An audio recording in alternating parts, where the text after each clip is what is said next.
नमस्कार दोस्तों, मैं Lalita Agarwal PSSM blessings audio team Kolkata से बोल रही हूँ।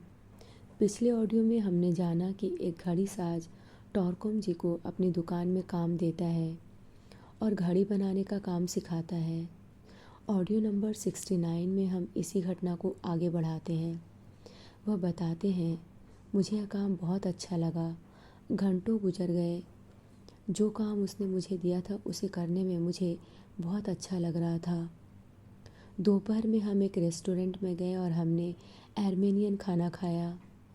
वह एक आर्मेनियन था, उसी देश से जहाँ मैं जन्मा था।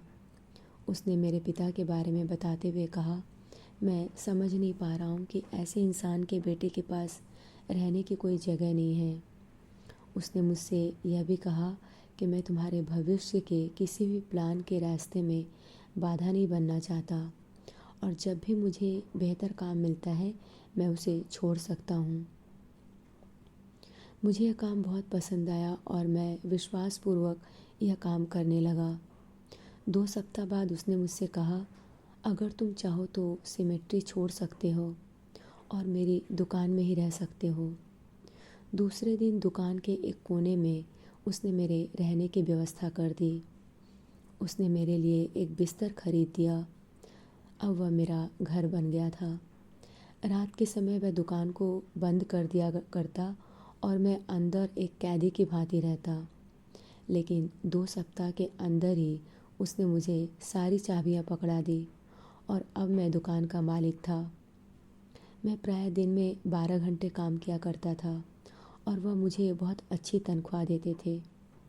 मेरा प्रिय काम था जेरिको जाना और वहाँ से बहुत कम पैसे में ऑरेंज का एक बड़ा थैला खरीद कर लाना। कुछ सप्ताह बाद वह मुझे हिब्रू यूनिवर्सिटी लेकर गया। मुझे यह जगह इतनी पसंद आई कि मैं प्रायः उससे वहाँ जाने की परमिशन लेता और वहाँ के लोगों से बातें करता और हिब्रू की पढ़ाई करता। यहाँ मैं महान रबियों से मिला। शास्त्र और धार्मिक पुस्तकों का उनको गहरा ज्ञान था और वे सभी मेरे साथ दोस्ताना व्यवहार करते थे। कभी कभी मैं म्यूज़ियम, पुराने चर्च या पवित्र स्थानों पर भी जाता था। मेरा प्रिय स्थान था एसेंशन के पर्वत पर जाना। मैं वहाँ जाता और घंटों ध्यान में बैठता।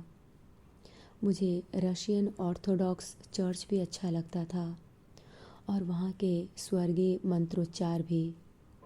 जेरूसलम का पूरा वातावरण मुझे ऐसा लगता था जैसे वह क्राइस्ट के विचारों से चार्ज्ड है। लेकिन दुर्भाग्यवश वहाँ पदार्थवाद, भोगवाद और घृणा के बादल घिराए थे। जैसे जैसे समय बीतता गया, मेरा बॉस पीटर हर दिन 3-4 घंटे के लिए गायब हो जाता और दुकान को मेरे भरोसे छोड़ देता। मैंने दीवार घड़ी और हाथ की घड़ियों को रिपेयर करना सीख लिया था और वह मुझसे बहुत खुश था। मेरी सैलरी भी बहुत अच्छी थी। मैं अपने उन दोस्तों की भी सहायता किया करता जो पहले मोनास्ट्री में रह चुके थे और जिनके पास अब कोई स्थायी काम नहीं था।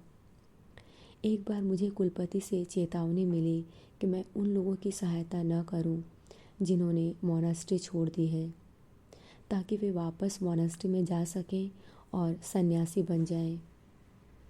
मुझे यह चेतावनी पसंद नहीं आई, लेकिन मेरे बॉस ने कहा कि यह एक गंभीर चेतावनी है और अगर मैं सावधान नहीं रहा तो कुलपति मुझे जेरूसलम से बाहर निकाल सकते हैं।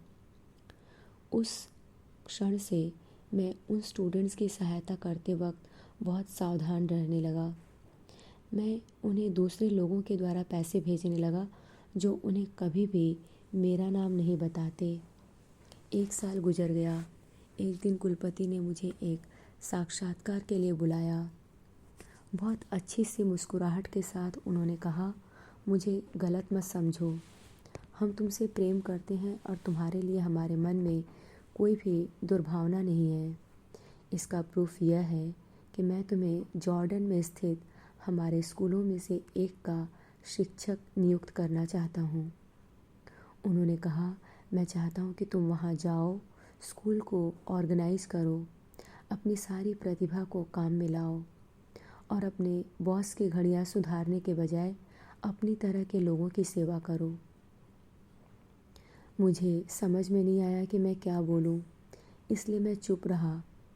उन्होंने कहा, तुम्हारी तनख्वाह हम लोगों की तरफ से आएगी।